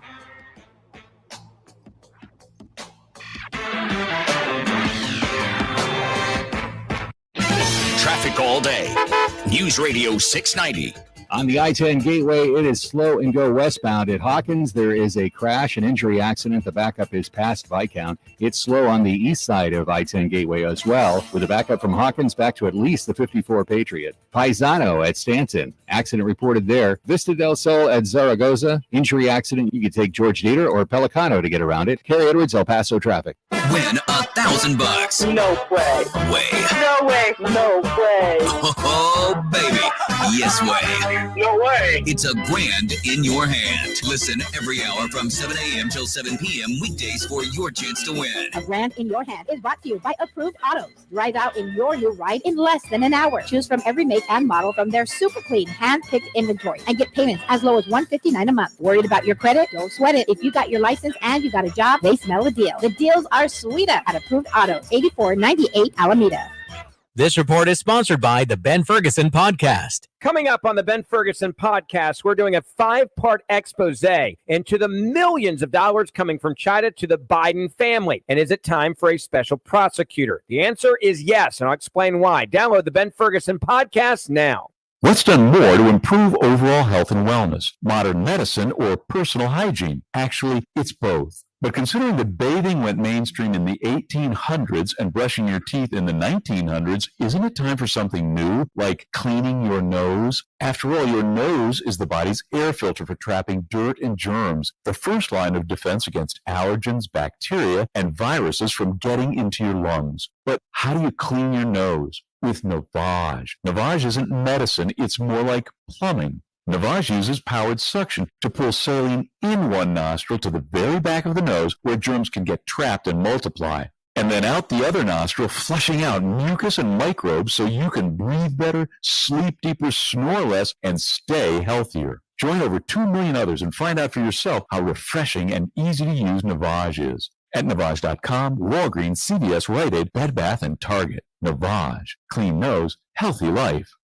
Guys, are you tired of being tired? Frustrated because it seems impossible to lose belly fat? If you're looking for a solution, then listen to Mark. I had fantastic results with the Andro 400 Max. Probably lost 35 pounds, and more impressive than that was the inches I lost off of my belly and my waist. And the increased energy is fantastic. I'll be totally honest, I tried a different product, and I wasn't happy with the different product. You guys are considerably cheaper than the other brand, and I can really feel the difference. Andro 400 Max, the extra strength, all natural testosterone booster. The safe, easy, and affordable way to gain energy and lose stubborn belly fat. Satisfaction guaranteed or your money back. Feel and look like a new man. Go to andro400.com or call 888-400-0435. 888-400-0435. News Radio 690 KTSM El Paso. Live from the KTSM AM 690 studios, it's Talk El Paso with Andrew J. Polk. To be a part of the show, call 915-544-KTSM or follow on Facebook at facebook.com/Talk El Paso. Now here's your host, Andrew J. Polk. Thank you all so very much for joining us here for Talk El Paso, airing live on News Radio 690 KTSM. A lot of ways you can join in on the show, kind of our focus here as we do on Fridays when we are doing that whole free-for-all thing, meaning we will take on any subject and all the comments coming in and calls throughout the rest of this hour. Anyway, we're doing it through the whole show, but if you're wanting to get on now, that number to call is 915-544-5876-544-KTSM. Another one kind of related to some of these issues we're talking about, but elections in general, having a decent focus on the progression of them. It really, an interesting way it's progressing here. It's a lot of, statewide officials, particularly focusing on their efforts. I mean, they're touting it in some of the ads coming through and the other pieces and their promotions. The real kind of, strategy being done by the Paxton campaign, Texas Attorney General Ken Paxton has been around focusing on lawsuits and ramping up even further lawsuits, particularly against the Biden administration, as noted by Fox Business. The 21st lawsuit underway by Ken Paxton, now declared as of this week, leading a multi-state lawsuit against the Biden administration for a federal minimum wage hike. This one, a lot of them have their own merits and considerations going into them, but this one I'm curious to know what y'all think about it. He is specifically, again, Paxton, filing suit along with Louisiana and Mississippi for increasing the minimum wage for federal contractors to $15 an hour. Paxton saying that this is essentially an illegal raise of the federal minimum wage, though I got to wonder if this is going to be maybe not as successful as some of his other efforts, considering that this is not the federal minimum wage in general, like what is required by law, but just for federal contractors. But we'll see how that actually moves forward here. Some analysis coming out saying that this might, fizzle out. But again, given that everything will be going on for, through November, and then maybe even runoffs after that, can be seen through the lights of elections, probably will serve its purpose for him anyway. But you also have those calls coming in on the line, 915-544-5876-544-KTSM. A comment coming in from Joey Carlson as well, asking who's in charge of El Paso Live, and very unhappy with some of the way it's being handled, specifically with a concert at the Plaza I went to see last weekend, calling it a waste of tax monies, and then also saying that those who give up their freedom for security get and deserve neither. I mean, there's a longer quote, I think you're quoting from Ben Franklin as you're referencing that here, but I'm considering going to my first concert since the advent of the pandemic at the end of the month. I'll have to see how it works out for me. I don't know I have to check which venue I'm actually going to for that matter here, but see how it works out, and I'll report back for sure. But if you wanted to comment over there, again, Facebook.com/Talk El Paso, YouTube, Twitter, and Twitch, where you can do that, or again, phone lines, 915-544-5876, 544-KTSM. We have a call on the line right now. We do have Tom in the Lower Valley with us here right now. Tom, thanks for joining us. Andrew, thank you so much. Yeah, sure thing. What's on your mind? Different subject that I want to talk about. I'm going to ask a couple of questions. Okay. To you, being in the news media, has anything crossed your wire about the feds shooting the cattle in the Gila yet? Cattle in the Gila. I will admit I have not seen that one. Okay, well, it's new and it's coming down the pike. The Biden administration has seen fit to hire sharpshooters on board helicopters to fly into the Gila to shoot feral cattle. Mm-hmm. I am seeing that now, yes, as well. Interesting thing to focus on for sure. As I'm a member of the New Mexico cattle growers, and of course, this situation is way beyond what any of us had expected to happen. Mm-hmm. This issue came up over a year ago about the feral cattle, and there was a couple of 3 attempts to round the cattle up, but due to the bureaucracy of the forest department, that's a wilderness area and you can't take vehicles or anything like that. So it's a little bit difficult to just go out and build a corral and round the cattle up, but it still can be done with tranquilizers, cowboys with ropes. But they had promised us a humane way that would allow us to gather these cattle. And there should be some breaking news out of the cattle growers soon. Okay. To inform the public about it. They killed 47 head yesterday. We don't know how many are dead today. I find this abhorrent that the Biden administration would proceed with a cattle kill when there's such a different, better way, even if it was to give it to the meat to the poor people, but they're letting the meat just lay there. Can't harvest these cattle. This is insanity at its best. I just wanted to bring this subject up because it hits close to home. I want to alert your listening audience to keep an eye out for this. It's not a fabricated story. No, not at all from what I'm seeing, absolutely. It's a horrible story. Also, I want to point out that Heinrich, the senator in New Mexico, was one of the fundraisers to help pay for this thing. Tom Vilsack, the USDA head, he approved it. So this is a direct result of the Biden administration that we have today. And I would say one more black eye for this guy. Yeah, no, that's y'all have to read more into this, but just some of the headlines I'm seeing going past so far as we've been talking here. Yeah, New Mexico Cattle Growers Association, according to the New York Times, maintaining shooting cattle from a helicopter would violate state and federal laws and can threaten privately owned cattle and other animals in the area, among other things. So that's one I'll have to keep an eye on. So thank you for bringing that up to us and our attention here, because, well, that's kind of the point of this day here, is to bring up the topics that may have escaped our notice otherwise. So I'll have to look more into that one. I just personally have spent a decent amount of my youth hiking through the Gila wilderness with my Boy Scout troop back in the day. So I feel a direct connection with that area. So the idea of helicopters roaming and shooting animals just is a visceral reaction from me. And yeah, it does bring up certain conservation questions. I will completely agree with you. We'll have to look more into that, maybe have further conservation about it. But thank you very much for the point in the call. I do appreciate it. Yes, sir. And I hope this makes national news. Already is a bit here, but we'll see how much of a focus can come up from this and how much more we'll talk about it as well. So, all right, you have a great weekend there. Appreciate it. Thank you.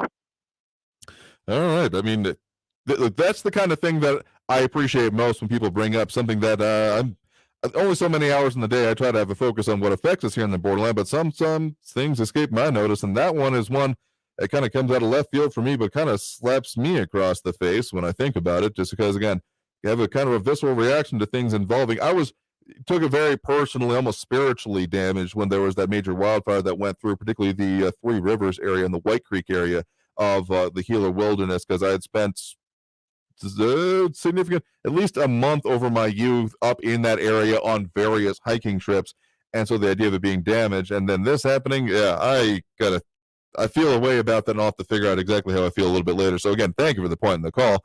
I think we got time for one more quick one before we hit that next break, but we are taking calls throughout the rest of this hour. The number to do so, 915-544-5876, 544 KTSM. Right now we do have Johnny over in Central on the line here with us. Johnny, thanks for joining us. Yes, good afternoon, Andrew.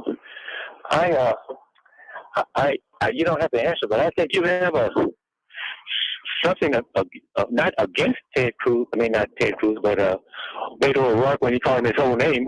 And I would like to say, I think that had he won the Senate against Rafael Edward Cruz, do you think that he might have gone to Cancun when we had this big thing that happened a couple years ago? You don't need to answer because I want to talk about somebody else. There's also Gregory Wayne Abbott. These people use their names for whatever reason, nicknames or short names. But I'm heard years ago that somebody trying to say that they don't try to use it because of this community he lives in. I don't think so. I understand he's been using that name ever since he's a child.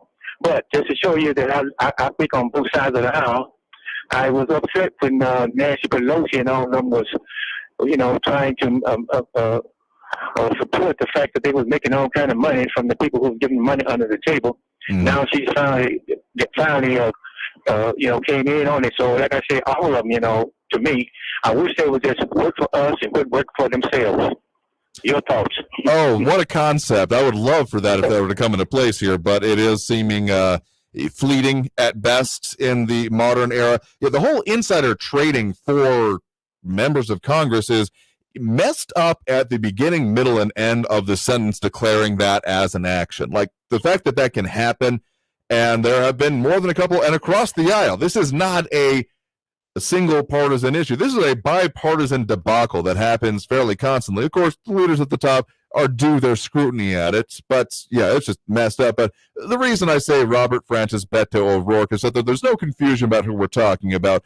I frankly think that people can call themselves whatever they want to, but just since that's a little bit of my reaction to audience reaction to it, just make it very clear that this is the person we are talking about when it comes to that. But I'll take it in due course that other people, of course, Cruz, Ted Cruz, Rafael Ted Cruz, also has other names for him, and he is due some criticism for his whole well-timed Cancun vacation that happened last year as well. I mean, take your licks where you're due them with the actions that you have, and I'm not drinking anyone's Kool-Aid, but I think that just making it clear who we're talking about, but then also, again, credit or lack of credit where it's due is important as well. I'll agree with you there. Okay, then. Well, thank you so much, Andrew. Yeah, sure I'll thing. keep listening. No, Thank you. appreciate the point in the call there. I mean, there's so much to get into here, and I will focus maybe more on Cruz once we get to that next election. We just had the one, of course, that saw the other Texas Senator in office. There was some question about whether there might be a re-challenge there, but of course, things have continued on as they have, but we'll get into more about that. We are due for that next break right now. Coming out of the break, we got calls on the line, and we'll get to more of them. So if you're on the line, stay there. Otherwise, if you want to call in, the number to do so, 915-544-5876, 544 KTSM. Coming out of the break, talk about one of the things that has been moving through at the national level that I do think is a positive when it comes to how legal things can progress. Arbitration. You ever heard of it? Oh, you might have an opinion about it. Coming out of this break with more. Talk El Paso. El Paso's News Radio, 690 KTSM. Hello, I'm Erica Castillo with this KFOX 14 News Update. A man has reportedly confessed to El Paso County Sheriff's investigators that he beat his sister to death with a baseball bat last week. 32-year-old Jose Manuel Guzman reportedly told investigators he lost control after his sister told him she was involved in a sexual relationship with another man. Guzman allegedly told authorities he'd been involved in a sexual relationship with his sister, and though he knew it was wrong, had fallen in love with her. Guzman claims that he killed his sister on February 3rd using a baseball bat and an electric handheld massager in the killing. The victim had stopped breathing, and according to him, he tried to perform CPR on her, but didn't call 911. Instead, he called his mother, who then called police. I'm Iraca Castillo with this KFOX 14 News Update. Traffic all day. News Radio 690. On the I-10 Gateway, it is slow and go westbound. At Hawkins, there is a crash and injury accident. The backup is past Viscount. It's slow on the east side of I-10 Gateway as well, with a backup from Hawkins back to at least the 54 Patriot. Paisano at Stanton. Accident reported there. Vista del Sol at Zaragoza. Injury accident. You could take George Dieter or Pelicano to get around it. Carrie Edwards, El Paso traffic. From the KFOX 14 Severe Weather Center, this is Chief Meteorologist Sandra Diaz. It's a little hard to think that we are dealing with a cold front coming in overnight. That's going to change our 70-degree temperatures today back to mid-50s for your Saturday. On top of that, it brings some pretty gusty winds into the night. They should generally be out of the east-northeast to around 25 miles an hour, gusting to around 40 miles an hour. In the meantime, we can expect dry conditions with this system. This report is sponsored by Gila River Hotels and Casinos. Experience bigger, bolder, and better at Phoenix, Arizona's newest resort with new guest rooms, suites, pools, and amenities. Taste the here and now at our new rooftop restaurant and lounge. It's time to own your moment, so you do you. For more information, visit playatgila.com. Each week on the Talk Easy podcast, you'll hear intimate, long-form conversations with today's most interesting artists, activists, and politicians. It's the podcast where people sound like people. I want to go back. You're laughing at me. No, I'm just noticing you have a very seductive voice, so it's like, yeah, let's go back. Yeah, I want to go back. Wherever you're taking me, I want to go there. Listen to Talk Easy with Sam Fragoso on the iHeartRadio app or wherever you get your podcasts. Brought to you by DuckDuckGo. Protect your privacy online for free with DuckDuckGo. When El Paso Children's Hospital first opened its doors in 2012, they forever changed pediatric healthcare in the region. More families stay in El Paso for specialty treatment instead of leaving town. More children have access to pediatric specialists. 7 pediatric specialty clinics help achieve the best possible outcomes. And there's so much more to come. El Paso Children's Hospital, celebrating 10 years of pediatric specialty care in the region. 10 years of wonder. I love when my friends stop by, but to help keep my friends and my family safe, I always spray Lysol in my home before guests arrive, and again after they leave. Nothing kills more viruses on more surfaces than Lysol disinfectant spray. Lysol, what it takes to protect. Use as directed. Coming up on the Ben Ferguson podcast, we're doing a 5-part expose into the millions of dollars coming from China to the Biden family. And is it time for a special prosecutor? The answer is yes, and I'll explain why. Download the Ben Ferguson podcast now. This report is sponsored by the Ben Ferguson podcast. El Paso's News Radio 690 KTSM. Live from the KTSM AM 690 studios, it's Talk El Paso with Andrew J. Polk. To be a part of the show, call 915-544-KTSM or follow on Facebook at facebook.com/Talk El Paso. Now here's your host, Andrew J. Polk. Thank you all so very much for joining us here for Talk El Paso, airing live on News Radio 690 KTSM. I'm your host, Andrew J. Polk. Thank you for tuning in, however you may be doing so. In a lot of ways you can interact with the show. Of course, we've got the phone line open now, 915-544-5876, 544-KTSM. Got a few calls on the line here already. We'll get to those here in just a second. Also, comments coming in in response to the discussion right now. Michael Pett is chiming in that the majority of people outside of El Paso think that Robert Francis O'Rourke is Hispanic, that he corrects people of that thought.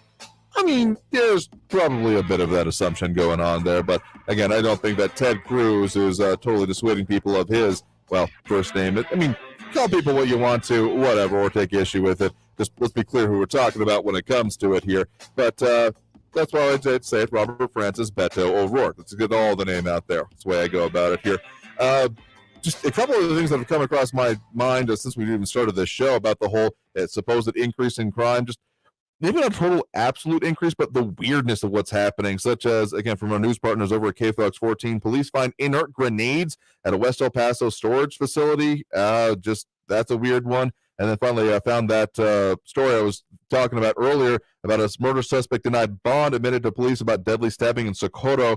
What really caught my eye about it, and if you scroll through and find that article over on their website, it just the mugshot is graphic as hell. The man accused of stabbing a 78-year-old man to death outside of the Vista Quality Market in Socorro has apparently admitted to the crime, according to the complaint affidavit supplied by police. But Cuauhtemoc Sanchez Espinosa, charged with the murder for the death of Rogelio Gonzalez, just face literally covered in blood in the mugshot. Again, pretty graphic, so go look it up for yourself here. Michael Patterson pointed out correctly that this Ted Cruz has a Hispanic heritage, but you notice he made some modifications to his name as well. Anyway, point is that call people what you want and know who your candidates are. If you're just going by the way their name sounds or the letter going by them, finding similar kind of issues with that. But let's get to a couple more calls on the line here. Again, the number to call 915-544-5876, 544-KTSM. Right now, I do believe we have Mario on the east side here with us. Mario, thanks for joining us.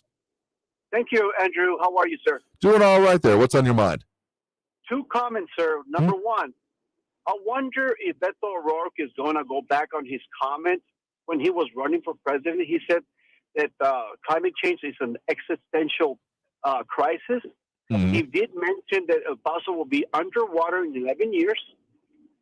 So if we do the math, sir, then we've got about 8-9 years left in El Paso to be flooded. So I wondered if he's going to have a town hall so I can ask him that question, because it's not going to happen. This is exactly what Al Gore said in 2007. This is really fear-mongering. We're not in control of the climate or the natural disasters. Man can always prevent something bad, but we can never, ever have control of the nature. Number one. Number two, sir, on President Biden, you know, he excluded all races. He excluded the male. He only wanted to select a black female for the Supreme Court. I mean, really, he's not selecting people based on merit, selecting people based on, competency. He's selecting on race and gender.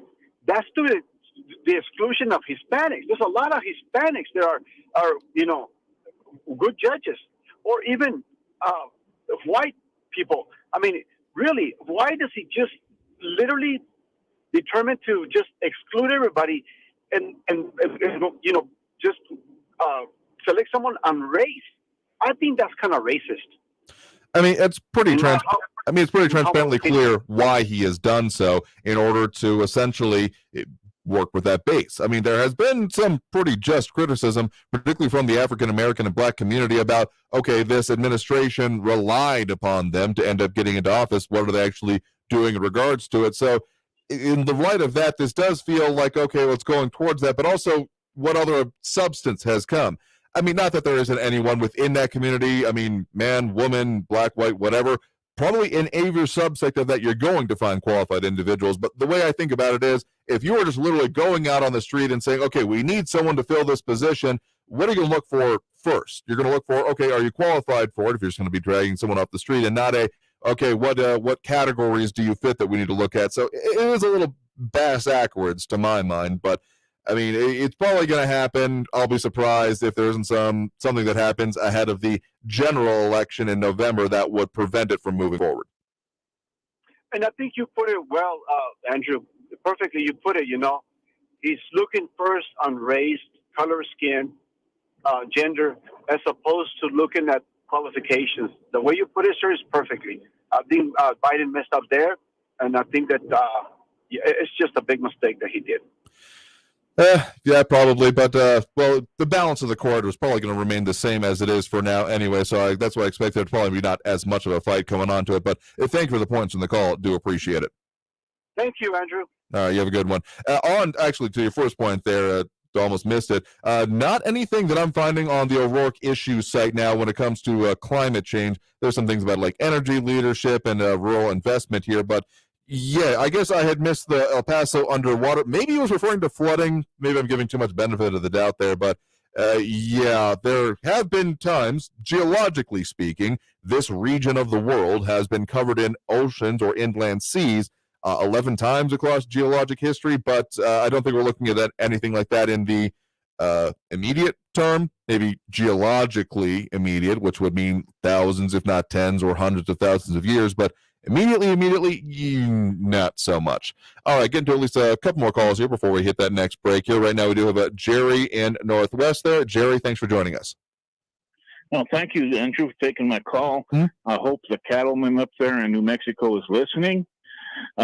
Please, sir, get a hold of the brand inspector in your area. Demand that you get the brands off them cows. New Mexico is a free-range state, meaning them cows can graze anywhere as long as there's not a fence put up to keep them out. And it is the responsibility of the individual that wants to have them kept out of their area to put up the fence and to maintain it. So he also needs to see if he can get a local sheriff to put out a warrant for the arrest of those people that are rustling cattle, in my opinion, so that he can get this done, to get this taken care of and show the federal government that the individual out here is just as important as their precious little land that they think that they own, which should belong to everybody out there, the Gila area. It's not just federal government land. It belongs to all of us. And second thing is the wages. Sure. The wages for the government employees, they're going to raise those. So then the individuals that are in the states and the county area are also going to demand wage increases, which is going to make the a problem in a spiral with the inflation going on, higher wages, higher inflation. And if you listen to Glenn Beck, he's got a lady on there that explained it recently the other day of how that works. Whenever you increase wages and then the inflation goes up and then you increase wages again, you go into a spiral and it just keeps going. It's like a tornado. So we're going to reap what we sow. I mean, true, and I think there are implications that come from that. But, okay, when we're talking about the federal contractors, I mean, that lawsuit, we'll see if Paxton is successful in it. I and others strongly suspect that this is primarily with an eye towards the election, and we'll see what happens after the primary or after the general, even when it comes to that. But, okay, when it comes to the talking of wages here, here's part of the problem I guess I have, is that, sure, there are, I mean, you increase the absolute supply of money, things are going to then get more expensive in relation to that supply. That is just a simple fact of how these systems work. But at the same time, what we're looking at is that while, you know, some wages remain stagnant here, and they're saying that the inflation is causing so much more cost, we are looking at major national and international companies, Amazon, McDonald's, others like those, across some of these sectors that are having supposedly some of the worst supply problems, posting record profits and revenues. I mean, heck, McDonald's here, according to the last quarterly, as of December 2021, looking up a nearly 20% increase in income to about just $1.6 billion year over year. So, I mean, sure, there are implications for this in general. I just got to wonder if in, you know, aggregate of these minor issues that there might be more to that story. So if people are willing to demand wages, I mean, that's also to a certain point what the market does. People willing to work for the money that they're willing to work for, and if the market isn't responding to that, well, then we've got other problems as well. That's just my perspective on it. Do appreciate the point in the call. We'll take one more quick one before we hit this next break here. I do believe we got Joe on the west side next up on the line here. Joe, thanks for joining us. Hey, Andrew, how are you doing today? Oh, doing all right there. What's on your mind? Well, there's several things I want to talk about. I don't know if I have enough time or not, but first of all, with Mr. Biden in office, you know, I work mainly with very poor people. I'm a therapist, and most of my referrals are through CPS here in El Paso and CYFD, which is the same in Las Cruces. Right. And his policies are really destroying things. I mean, these people are living paycheck to paycheck, and utility bills are off the charts. You know, they're tenants with food stamps. They're not getting enough food. But the good news is, you know, crack cocaine's down. There's blue pills. I think it's some type of fentanyl/opioids that are just destroying people in Las Cruces right now. I mean, thanks to Biden, drugs are cheap. You know, there's plenty of young sex prostitutes coming across the border, and there's plenty of drugs available, and everything else has gone way up. People can't afford used cars, they can't afford to pay the utility bills, and let's not forget about the food costs. As far as the other gentleman was saying about the liberals and their environmental climate change, Obama was saying the same thing. We're going to be under the ocean as he leaves office as he buys a house in Hawaii on the beach and one on Martha's Vineyard on the beach. And let's not forget the hypocritical policy of the Democrats, like the mayors of San Francisco and L.A., that were sealing out their masks, like Governor Newsom sealing out their mask at the football game 2 weeks ago in Los Angeles. And let's not forget Mr. Stacey Abrams at the Georgia schools.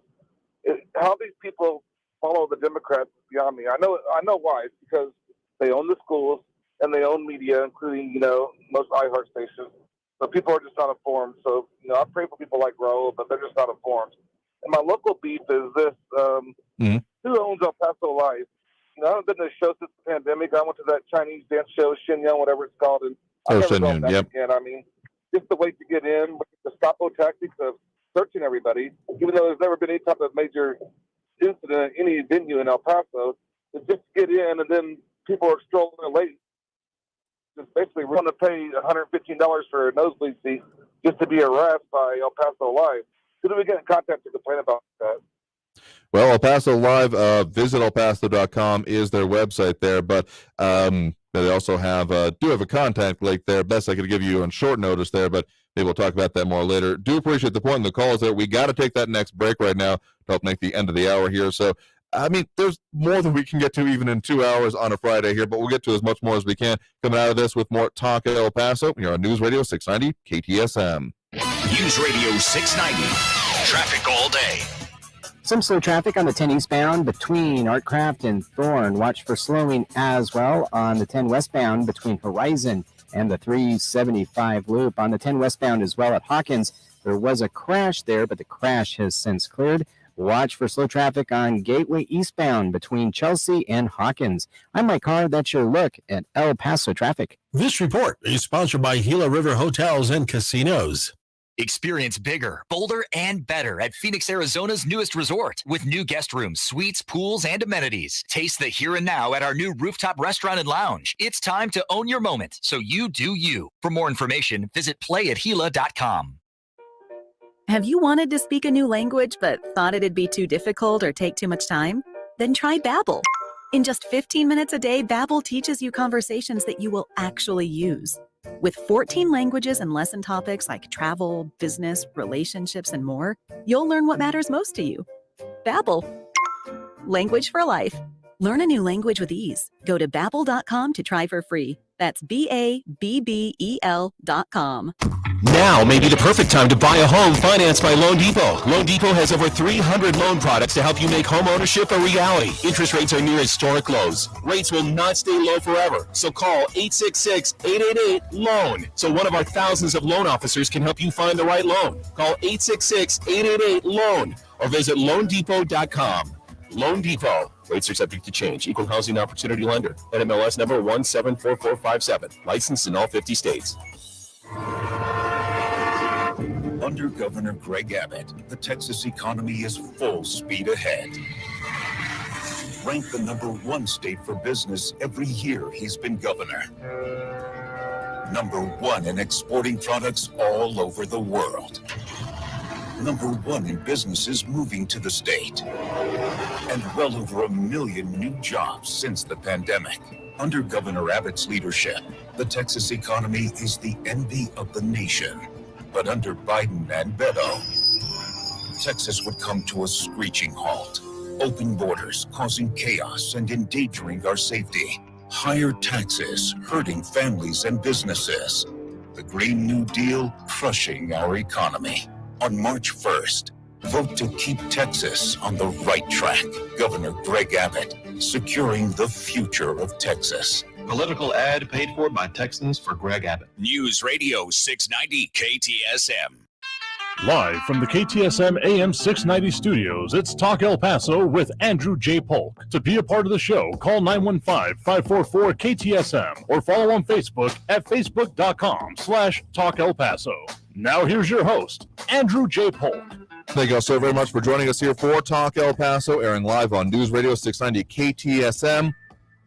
Couple things we're working on for you for the coming week. Of course, we've got more elections focus coming up. Of course, we've got more candidates going to be coming on, as well as some of our current elected officials that are running for re-election, including those congressional seats that are very much going to be having some interesting time on the ballot coming up here, both on the primary and the general election, focusing on those competitive primary races. Specifically going to be talking with the Texas 23rd Congressional District and the Texas 16th Congressional District representatives, that being Republican Tony Gonzalez and Democrat Veronica Escobar, respectively. So expect those coming up for you next week and in the weeks to come, as well as more focus on some of the other local races, such as county commissioners we've been going into, and more. So a lot of focus, as again, early voting starts Monday, so keep that in mind here. We're going to try to squeeze in a couple more quick calls before we end the show here for this week now. Right now, we do have a Jim up in Las Cruces here on the line with us. Jim, thanks for joining us. Hey, thank you. Thanks for taking my call. Just been on my mind for a while. KTSM, as far as I know, it seems like is a conservative talk station, having the EIB network and the different programs that you have on.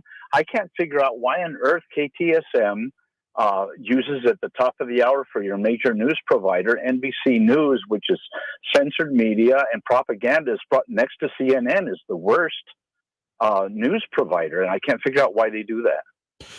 Decent question to ask, and that has been something that has shifted over the recent years. What I will say is that, to my understanding, and the talks I've had with some of those hosts that you hear there and doing the top of the hour's news, it is branded NBC News, but that does not mean it's coming from the national NBC newsroom. It ends up being corporate deals that are over my head here, so my bosses would actually be the best one to ask about that. But it is a different focus, and of course we have a decent amount of Texas focus that comes out of it, so that may be the name applied to it. It had been various other names over the years, I believe. Technically it has also been ABC and even Fox News previously, but let's just say it is different than what you may be inferring from it. But I do appreciate the feedback and the call. That does bring to mind for me as well what has gone on with some of our signal. To my understanding, everything should be hunky-dory on there, and in fact stronger than it has been. If you all still have any problems out there, be sure to let me know with that as well. Do appreciate it. Going to try to squeeze in one more quick one here. Do have Frankie and Messia here with us. Frankie, thanks for joining us.